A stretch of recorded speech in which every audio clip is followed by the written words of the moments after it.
ओम शांति। 11 दिसंबर 2014। साकार महावाक्य। बाबा कहते, मीठे बच्चे, तुम अभी पढ़ाई पढ़ रहे हो। ये पढ़ाई है पतित से पावन बनने की। तुम्हें ये पढ़ना और पढ़ाना है। आज का प्रश्न, दुनिया में कौन सा ज्ञान होते हुए भी अज्ञान अंधियारा है? उत्तर, माया का ज्ञान, जिससे विनाश होता है।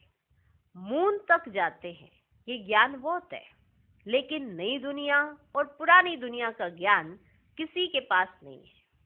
सब अज्ञान अंधियारे में है। सभी ज्ञान नेत्र से अंधे हैं। तुम्हें अभी ज्ञान का तीसरा नेत्र मिलता है। तुम नॉलेजफुल बच्चे जानते हो, उन्हों की ब्रेन में विनाश के ख्याल आते हैं, तुम्हारी बुद्धि में स्थापना के ख्याल आते हैं। ओम शांति। बाप इस शरीर द्वारा समझाते हैं, इनको जीव कहा जाता है। इनमें आत्मा भी है और मैं भी इसमें आकर बैठता हूँ। यह तो पहले पहले पक्का होना चाहिए। इनमें आत्मा भी है और मैं भी इनमें आकर बैठता हूँ। यह तो पहले पहले पक्का होना चाहिए। इनको दादा कहा जाता है। यह निश्चय बच्चों को बहुत पक्का होना चाहिए। इस निश्चय में ही रमन करना है। बरोबर बाबा ने जिसमें पधरामणि की है, वह बाप खुद कहते हैं, मैं इनके बहुत जन्मों के अंत में आता हूँ। बच्चों को समझाया गया है, यह है सर्वशास्त्र शिरोमणि गीता का ज्ञान। श्रीमत अर्थात श्रेष्ठ मत। श्रीमत अर्थात श्रेष्ठ मत। श्रेष्ठ ते श्रेष्ठ मत है एक भगवान की, जिसकी ही श्रेष्ठ मत से तुम देवता बनते हो। बाप खुद कहते हैं, मैं आता ही तब हूं जब तुम भ्रष्ट मत पर पतित बन जाते हो। तब मैं आता हूं जब तुम भ्रष्ट मत पर पतित बन जाते हो। मनुष्य से देवता बनने का अर्थ भी समझना है। विकारी मनुष्य से निर्विकारी देवता बनाने बाप आते हैं। सतयुग में मनुष्य ही रहते हैं, परंतु दैवी गुण वाले। अभी कलयुग में है सभी आसुरी गुण वाले। है सारी मनुष्य सृष्टि, परंतु यह है ईश्वरीय बुद्धि और वह है आसुरी बुद्धि। यहाँ है ज्ञान, वहाँ है भक्ति। ज्ञान और भक्ति अलग अलग है। भक्ति के पुस्तक कितने ढेर के ढेर है, ज्ञान का पुस्तक एक है। एक ज्ञान सागर की पुस्तक एक ही होना चाहिए। एक ज्ञान सागर है ना, तो उनकी पुस्तक एक ही होना चाहिए। जो भी धर्म स्थापन करते हैं, उनका पुस्तक भी एक ही होता है, जिसको रिलीजियस बुक कहा जाता है। ऐसे ही होता है ना। पहली पहली रिलीजियस बुक है गीता। पहला पहला आदि सनातन देवी देवता धर्म है, ना कि हिंदू धर्म। मनुष्य समझते हैं गीता से हिंदू धर्म स्थापन हुआ। गीता का ज्ञान श्री कृष्ण ने दिया।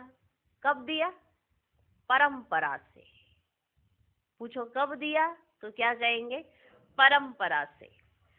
कोई शास्त्र में शिव भगवानुवास तो है ही नहीं। तुम अभी समझते हो इस गीता ज्ञान द्वारा ही मनुष्य से देवता बने हैं, जो बाप अभी हमें दे रहे हैं। इस गीता ज्ञान द्वारा ही। इसको ही भारत का प्राचीन राजयोग कहा जाता है।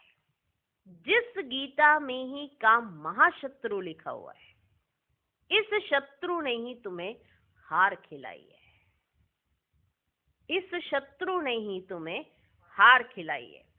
बाप इस पर ही जीत पहनाकर जगत जीत विश्व का मालिक बनाते हैं। बेहद का बाप बैठ इन द्वारा तुमको पढ़ाते हैं।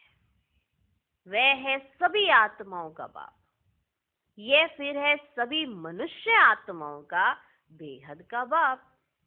नाम ही है प्रजापिता ब्रह्मा। तुम किससे पूछ सकते हो? कि ब्रह्मा के बाप का नाम क्या है, तो मूंझ पड़ेंगे। ब्रह्मा विष्णु शंकर, इन तीनों का बाप कोई होगा ना। ब्रह्मा विष्णु शंकर सूक्ष्म वतन में देवताएं हैं, उनके ऊपर है शिव।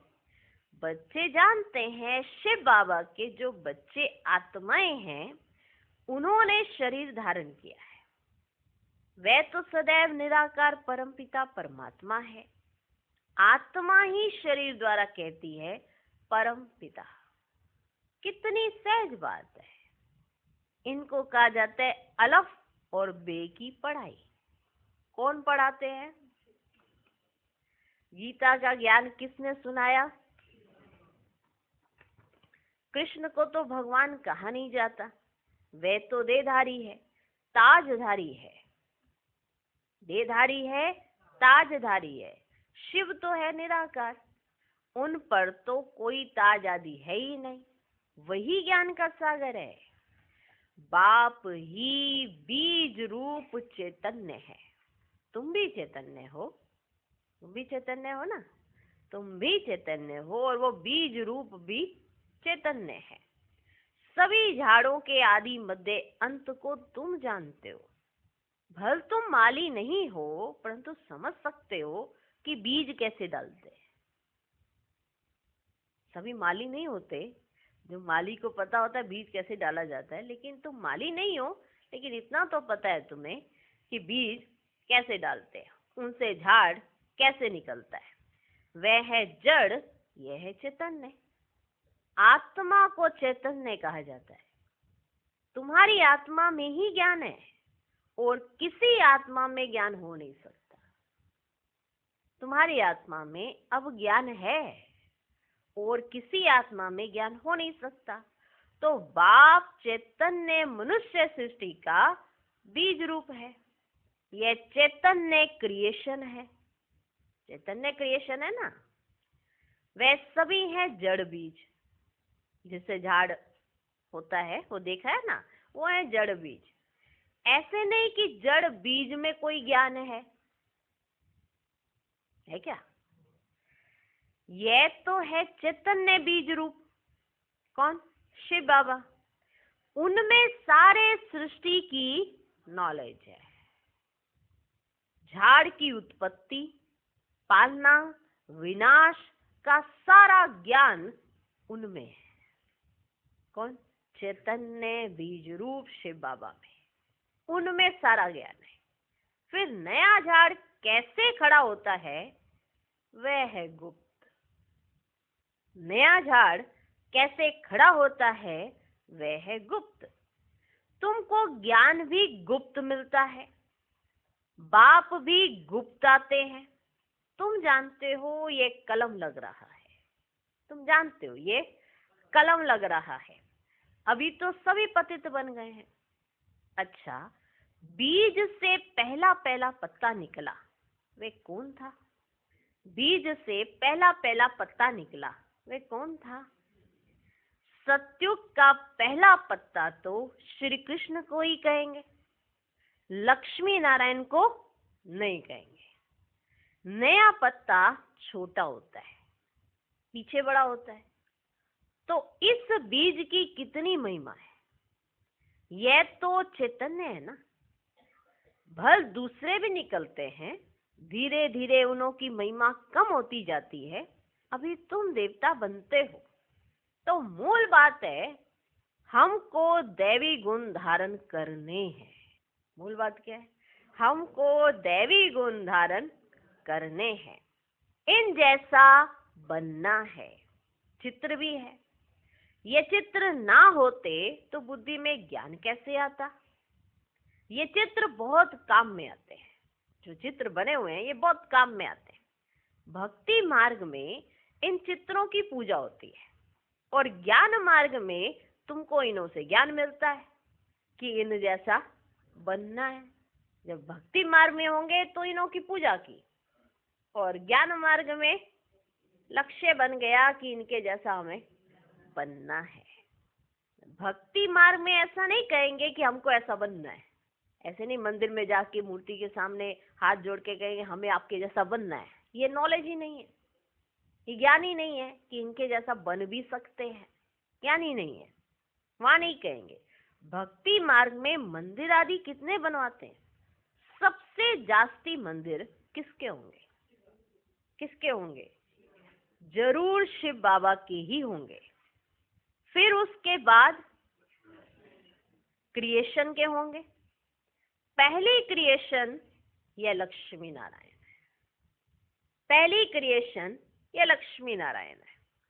तो शिव के बाद इनकी पूजा जास्ती होगी। माताएं जो ज्ञान देती हैं उनकी पूजा नहीं, माताएं जो ज्ञान देती हैं उनकी पूजा नहीं, वे तो पढ़ती हैं। तुम्हारी पूजा अभी नहीं होती है क्योंकि तुम अभी पढ़ रहे हो। अभी तुम्हारी पूजा नहीं हो सकती है कि सोचो पढ़ते पढ़ते ही तुम्हारी पूजा होने लगे। और कई तो अपने आप को पढ़ते पढ़ते ही ऐसे समझने लग जाते हैं कि हम तो भगवान बन गए, हम तो आज ही भगवान हो गए। ऐसा नहीं, तुम्हारी पूजा अभी नहीं होती है क्योंकि तुम अभी पढ़ रहे हो। जब तुम पढ़कर अनपढ़ बनेंगे फिर पूजा होगी। अभी पढ़ रहे हो, देवता बन जाओगे, जब देवता बनोगे तब भी पूजा नहीं होगी। जब तुम पुजारी बनोगे और अनपढ़ हो जाओगे तभी तो अपनी पूजा करोगे। कितना गुह्य बात है। अभी पढ़ रहे हो तो पूजा नहीं हो सकती, पढ़कर लायक बन जाओगे तो भी पूजा नहीं हो सकती, जब पढ़कर अनपढ़ बनोगे तब पूजा होगी। अभी तुम देवी देवता बनते हो, सतयुग में बाप थोड़ी पढ़ाने जाएगा, वहां ऐसी पढ़ाई थोड़ी होगी। ये पढ़ाई पतितों को पावन बनाने की है। सतयुग में तो पावन ही है, तो वहां ऐसी पढ़ाई तो होगी ही नहीं। ये पढ़ाई पतितों को पावन बनाने की है। तुम जानते हो हमको जो ऐसा बनाते हैं उनकी पूजा होगी, फिर हमारी भी पूजा नंबरवार होगी।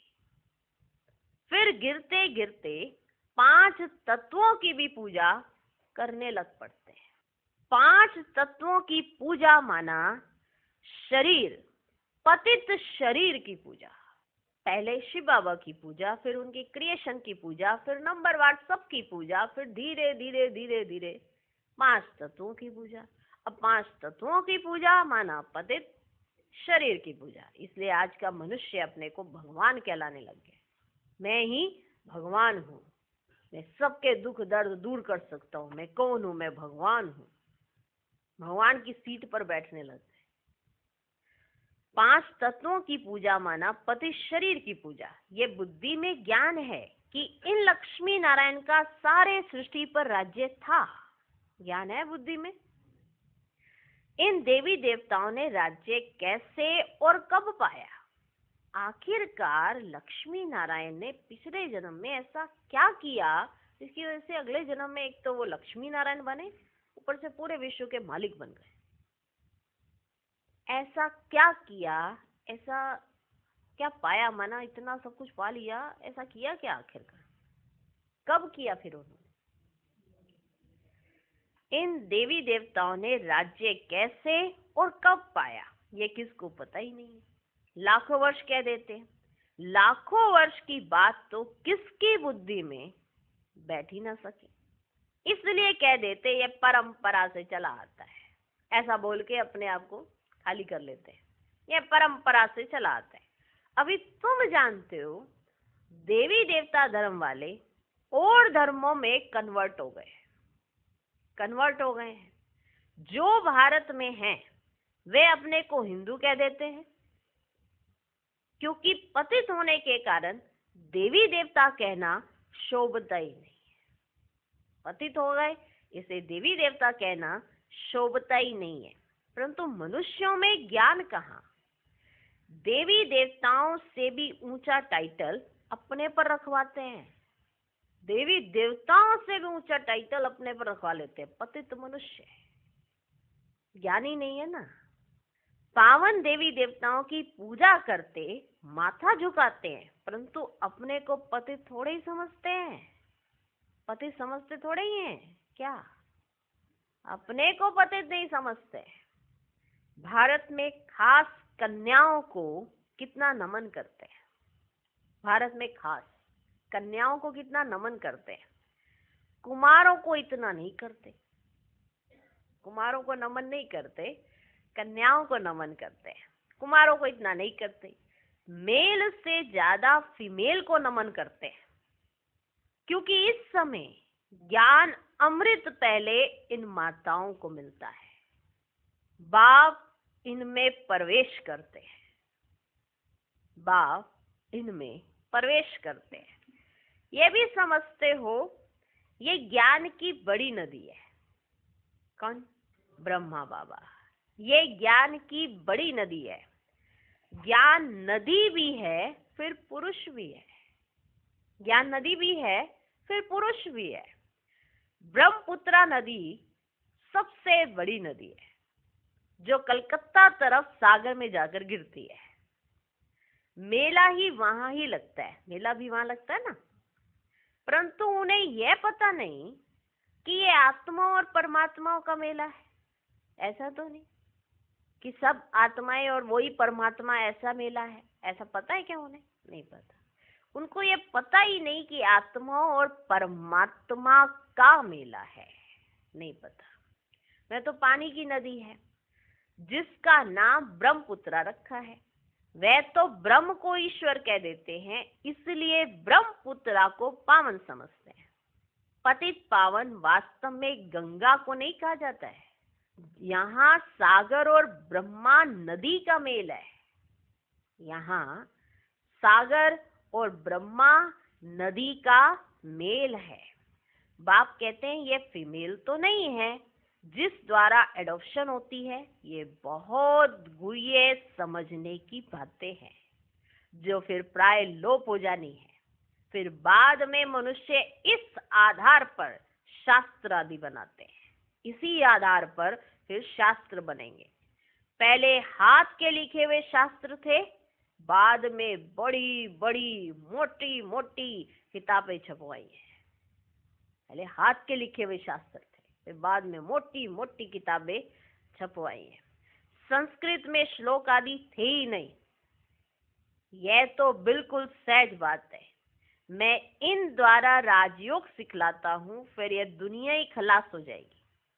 शास्त्र आदि कुछ भी नहीं रहेंगे। फिर भक्ति मार्ग में ये शास्त्र आदि बनेंगे।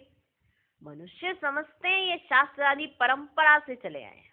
इसको कहा जाता है अज्ञान, अंधियारा। अभी तुम बच्चों को बाप पढ़ाते हैं, जिससे तुम सोझरे में आए हो। सतयुग में है पवित्र प्रवृत्ति मार्ग, और कलयुग में है सभी अपवित्र प्रवृत्ति वाले। ये भी ड्रामा है। बाद में है निवृत्ति मार्ग, जिसको संन्यास धर्म कहते हैं ना। बच्चे जंगल में जाकर रहते हैं, वह है हद का संन्यास। रहते तो इस दुनिया में ही है। ये जंगल भी कहाँ है तो इसी पुरानी दुनिया में। रहते तो इसी पुरानी दुनिया में ना। अभी तुम जाते हो नई दुनिया में। तुम्हें तो बाप से ज्ञान का तीसरा नेत्र मिला है, तो तुम कितने नॉलेजफुल बनते हो। मिला ज्ञान का तीसरा नेत्र, तो तुम कितने नॉलेजफुल बनते हो। इससे जास्ती नॉलेज तो होती ही नहीं है। सब कुछ जान गए, और क्या जानने को कुछ बचा ही नहीं है। इससे जास्ती नॉलेज तो होती नहीं है। वह तो है माया की नॉलेज, जिससे विनाश होता है। वो लोग मून पर जाकर, माना चांद पर जाकर खोज करते हैं। चांद तक जाते खोज करते हैं। तुम्हारे लिए कोई नई बात नहीं है। ये सभी माया का पॉम्प है। सभी माया का पॉम्प है। बहुत शो करते हैं, बहुत शो करते हैं। अति डीपनेस में जाते हैं कि कुछ कमाल करके दिखाए, कुछ कमाल करके अति डीपनेस में चले जाते हैं। बहुत कमाल करने से फिर नुकसान हो जाते हैं। कुछ कमाल करके दिखाए, कुछ कमाल करके दिखाए। बहुत कमाल करने से फिर नुकसान हो जाता है। उन्हों के ब्रेन में विनाश के ख्यालात आते हैं। उनकी ब्रेन विनाश के ख्यालों की उत्पत्ति करती है। हो गया ना विनाश। बहुत ज्यादा ख्यालात चले उनके, क्या क्या बनाते रहते हैं। बनाने वाले जानते हैं इससे ही विनाश होगा। ट्रायल भी करते रहते हैं और कहते भी हैं 2 बिल्ले लड़े, माखन तीसरा ही खा गया। कहानी तो छोटी है परंतु खेल कितना बड़ा है। ये 2 बिल्ले लड़े, मक्खन तीसरा ही खा गया। छोटी सी कहानी है पर उसके अंदर जो राज है वो बहुत बड़ा है। नाम इन्हों का ही बाला है, इन द्वारा ही विनाश की नूंद है। कोई तो निमित्त बनता है ना, कोई तो निमित्त बनता है। किसके? विनाश के। ऐसे कैसे विनाश हो जाएगा? कुछ जब तक कोई लड़ाई नहीं लगेगी कुछ नहीं होगा। कहने को कहेंगे भगवान कहते शांति हो शांति हो शांति हो। तो ये लड़ाई क्यों कर रहे हैं? इनको लड़ाई नहीं करनी चाहिए, लेकिन ये भी ड्रामा में नूंद है कि उन्होंने लड़ना ही है। वो लड़ेंगे नहीं तो विनाश होगा कैसे? और विनाश होगा नहीं तो सत्युग आएगा कैसे? और स्थापना के समय भी कितने विघ्न पड़ते हैं ये तो सबको पता ही है। सब ट्रायल चले जा रहे हैं, कहीं कुछ हो रहा है कहीं कुछ हो रहा है। बस एक कोई ताकत अगर बम बनाने के लिए प्रेरित करती है तो एक कोई ताकत उन्हें बम छोड़ने से रोकती भी है कि अभी रुक जाओ, अभी बच्चे तैयार नहीं है। बाबा जैसा हमारे को चाहते हैं देखना, वैसा हम बन भी रहे हैं या नहीं बन रहे, पहले हमको एक बार आईने में अपने आप को खड़े करके देख लेना चाहिए कि सच में हमारा कैरेक्टर, हमारे चरित्र वैसा ही निर्माण भी हो रहा है कि कुछ और ही बने जा रहे हैं हम। क्योंकि जो ज्ञानी होता है वो अहंकारी बड़ी जल्दी बन जाता है। इसलिए कहते हैं रावण के पास भी बड़ा ज्ञान था। कहा जाता है वो सबसे बड़ा ज्ञानी था लेकिन अहंकारी बहुत था, इसलिए उसका विनाश होना जरूरी था। माना ऐसा बताया गया है और शास्त्रों में ऐसा लिख दिया। वो किस लिए लिखा? क्योंकि आज का मनुष्य ज्ञान तो ले लिया लेकिन साथ साथ अहंकार भी धारण कर लिया, तो वो राम जैसा नहीं बना, रावण जैसा बन गया। इसलिए उस सीरियल में दिखाया कि राम को भी उतनी नॉलेज थी, रावण को भी उतनी नॉलेज थी, लेकिन दोनों की नॉलेज में एक अंतर था। उसके पास मधुरता थी, निर्माण चेत था, उसे अपने ज्ञान का अहंकार नहीं था, उसे अपने ज्ञान का अहंकार था। इसे दिखाते बड़ा अच्छा दिखाते हैं। स्वयंवर होता है तो वो कहते रावण को उठाने नहीं देना, पता लगे उठा ले ये धनुष बाण और सीता को ले ही जाए पहले ही। रावण भी आया था स्वयंवर के अंदर, उसे पहले ही मना कर दिया गया था क्योंकि ये भी भक्त है शिव का, वो भी भक्त है शिव का, और धनुष है शिव का, और दोनों ही उठा सकते हैं, दोनों ही उठा सकते हैं। लेकिन सवाल तो सीता का था। तो ज्ञान तो दोनों के पास है। माया के पास भी अखुट ज्ञान है, बड़ा ज्ञान है, बहुत ज्ञान है माया के पास, लेकिन उस ज्ञान का सदुपयोग नहीं है, सदुपयोग नहीं है। और सदुपयोग नहीं है तो अहंकार है, और अहंकार विनाश की तरफ लेके जाता है। वही हुआ, उसको अपने ज्ञान का अहंकार था तो वो विनाश को पाया। राम को अपने ज्ञान का अहंकार नहीं था तो जो जो एक्टिविटीज हुई उससे नाम बाला हुआ। तो अब आपको अहंकार है या आप निर्माण चित्त हैं, ये हर एक अपनी बुद्धि से जज करे कि मैं कौन सी आत्मा तैयार हो रही हूँ, रावण के साइड वाली या राम के साइड वाली। माना मेरा निर्माण कौन सी साइड वाला हो रहा है। हर एक अपने आप को जज कर ही सकता है कि नहीं कर सकता। इसलिए कहते भी है 2 बिल्ले लड़े, माखन तीसरा ही ले गया। कहानी तो छोटी है परंतु खेल कितना बड़ा है। नाम इन्हों का ही बाला है, इन द्वारा ही विनाश की नूंद है। कोई तो निमित्त बनता है ना। क्रिश्चियन लोग समझते हैं पैराडाइज था, पर हम नहीं थे। पैराडाइज तो था पर उस समय हम नहीं थे। इस्लामी बोधी भी नहीं थे, फिर भी क्रिश्चियन लोगों की समझ अच्छी है जो ये तो मानते हैं कि पैराडाइज था, उनकी समझ अच्छी है। भारतवासी कहते हैं देवी देवता धर्म लाखों वर्ष पहले था, तो बुद्धू ठहरे ना। सबसे अच्छे तो क्रिश्चियन धर्म के हैं जो ये मानते हैं कि इतने समय पहले पैराडाइज था, भारत पैराडाइज था। लेकिन भारतवासी जो रियल में भारत में रहते हैं वो ये कहते ये तो लाखों वर्ष पुराना है, ये है वो है, तो बुद्धू ही ठहरे ना। बाप भारत में ही आते हैं जो महान बेसमझ हैं, उन्हें ही महान ते महान समझदार बनाते हैं। परंतु फिर भी याद रहे तब, ये सब कुछ याद रहे तब महान बेसमझ महान समझदार बने, वरना तो बेसमझ ही रहे। ये सब जानने के लिए पहले बाप को जानना अति आवश्यक है। भगवान कौन है, कैसा है, क्या करते, क्या कर सकते हैं, क्या नहीं कर सकते, तो ये तो सवाल पैदा नहीं होता। ये मनुष्य समझ लेता है कि भगवान ये नहीं कर सकते, भगवान ये कर सकते, वो उनकी समझ पे होता है। इसीलिए अभी हम महान बेसमझ से महान समझदार बन रहे हैं। लेकिन अगर ये याद रहे तब। बाबा तुम बच्चों को कितना सहज करके समझाते हैं, मुझे याद करो तो तुम सोने का बर्तन बन जाएंगे, तो धारणा भी अच्छी होगी। याद की यात्रा से ही पाप कटेंगे। मुरली नहीं सुनते तो ज्ञान रफू चक्कर हो जाता है। मुरली नहीं सुनते तो ज्ञान रफू चक्कर हो जाता है। बाप तो रहमदिल होने के नाते उठने की ही युक्ति बतलाते हैं, अंत तक भी सिखलाते ही रहेंगे। अच्छा, आज भोग है, आज सतगुरुवार है ना, तो बाबा कहते आज भोग है, माना संदेशी आकर बैठी है, भोग लगाना है। तो बाबा ने कहा अच्छा आज भोग है, भोग लगाकर जल्दी वापस आ जाना, जल्दी वापस आ जाना है। बाकी बैकुंठ में जाकर देवी देवताओं आदि का साक्षात्कार करना ये सब फालतू है। मैंने भोग लगाने गए, ऊपर ही रह गए, हाँ आधा पौना घंटे तक आए ही नहीं। कहते क्या कर रहे थे, बस बाबा ले गए, सतयुग ले गए, वहाँ ऐसे किया, वहाँ ऐसे मौज किया, ऐसे। इसे बाबा ने पहले ही कह दिया।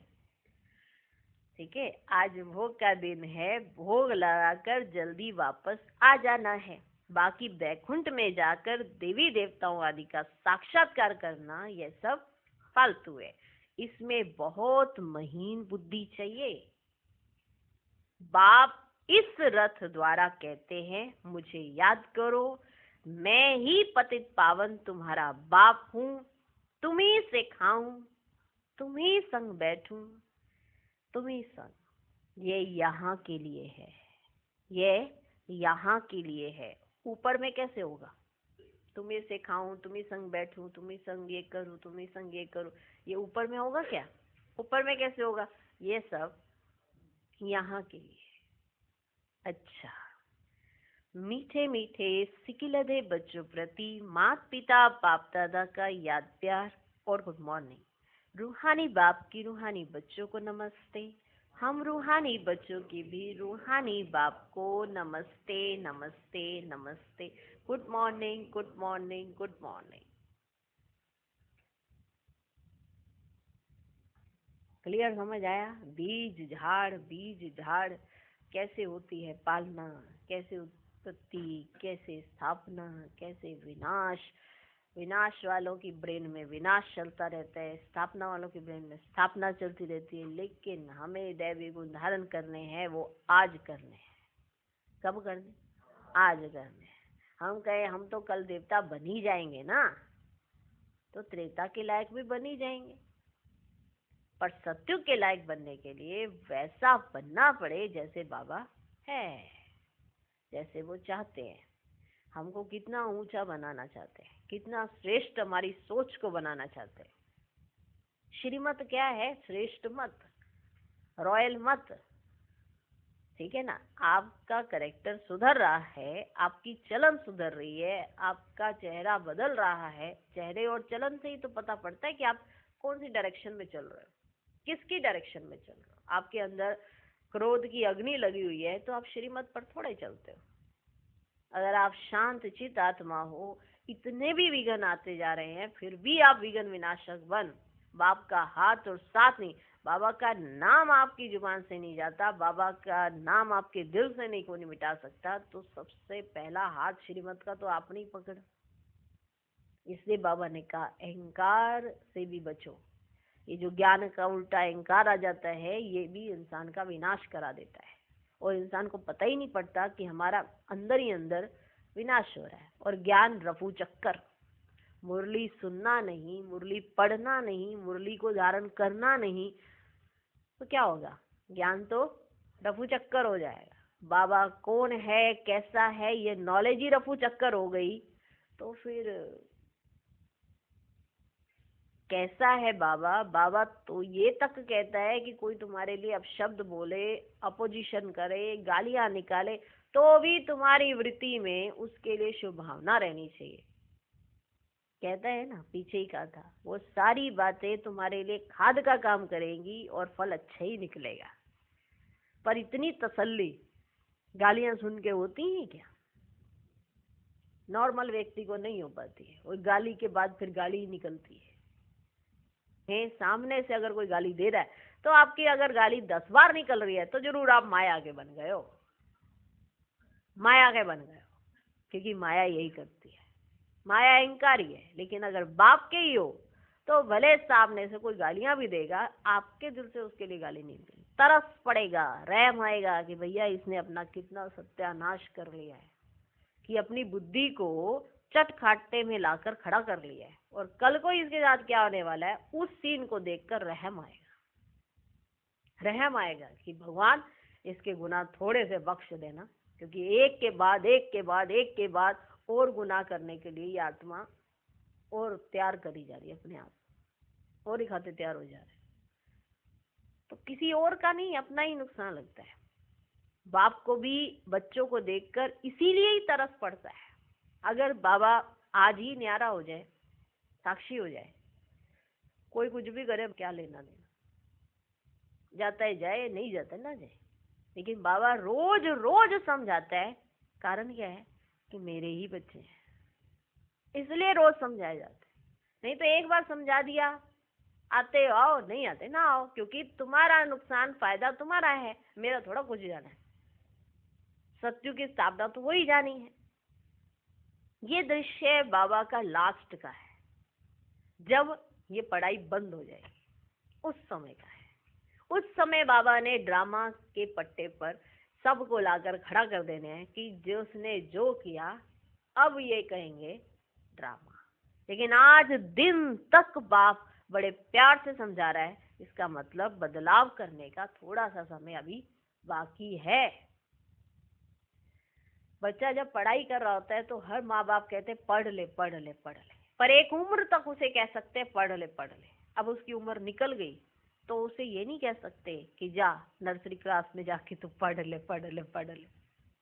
ना वो बच्चा बैठ सकता है, ना माँ बाप कह सकते हैं कि अब तेरी उम्र भी निकल गई, समय भी निकल गया, सब कुछ निकल गया है, अब तू जैसा है वैसे ही रहेगा, हम अब तेरे लिए कुछ नहीं। भले माँ बाप अपने बच्चे को स्टैंड करना चाहते हैं, खड़ा करना चाहते हैं, अच्छे कारोबार भी देना चाहते हैं, लेकिन वो नॉलेज देने के लिए उसकी बुद्धि सक्षम नहीं है, तो माँ बाप भी फिर क्या करें। तो लास्ट में भी ऐसे ही होना है। आज दिन तक बाबा हमको समझा रहा है कि बच्चे ये है, ऐसा है। ये सारी नॉलेज किस लिए देता है? कि तुम मुझे जान तो जाओ, तुम मुझे पहचान तो जाओ। जिस दिन तुम पहचान और जान जाओगे, तुम्हारे ये जो डाउट आते हैं, ये माया आ जाती है, आएगी नहीं। सबसे पहली बात है, ज्ञान का अहंकार माया के कब्जे में ले जाता है। अगर आपको ज्ञान का अहंकार नहीं है, निर्माणचित हो, तो सही डायरेक्शन पर चल रहा हो और अंदर से आपकी शांति है, सबके लिए रहम भावना है, सबके लिए शुभ भावना है, तो सही डायरेक्शन में चल रहा हो। लेकिन अगर किसी के लिए खुंदक है, घृणा है, ईर्ष्या है, द्वेष है, तो माया के राज्य में ही चल रहा है। ये हर एक को अपने आप में चेकिंग कर लेनी चाहिए इन पॉइंट से कि कहाँ माया के पास है या बाप के पास है। धारणा के लिए मुख्य सार, पहला पॉइंट, बाप इस दादा में प्रवेश हो हमें मनुष्य से देवता अर्थात विकारी से निर्विकारी बनाने के लिए गीता का ज्ञान सुना रहे हैं। इसी निश्चय से रमन करना है, श्रीमत पर चलकर श्रेष्ठ गुणवान बनना है।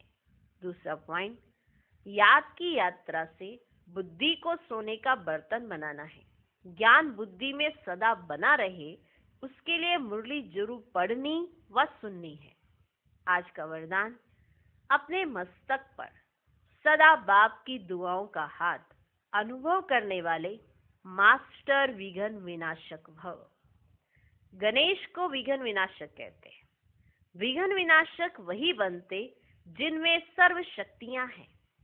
सर्व शक्तियों को समय परमान कार्य में लगाओ तो विघ्न ठहर नहीं सकते। कितने भी रूप से माया आए, लेकिन आप नॉलेजफुल बनो। नॉलेजफुल आत्मा कभी माया से हार खा नहीं सकती। जब मस्तक पर बाप दादा की दुआओं का हाथ है तो विजय का तिलक लगा हुआ है। परमात्मा हाथ और साथ विघ्न विनाशक बना देता है।